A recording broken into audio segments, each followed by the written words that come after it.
Welcome to Blue Bear Country.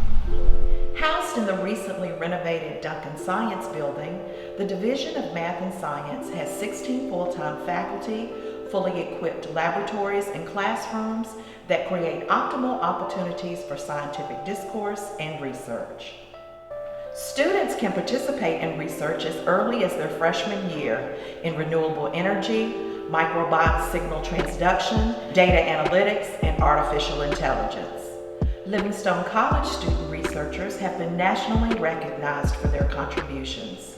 This past February, 4 students presented their research at the National Emerging Researchers Conference in Washington, D.C., with one student taking home the coveted first place prize in computer science.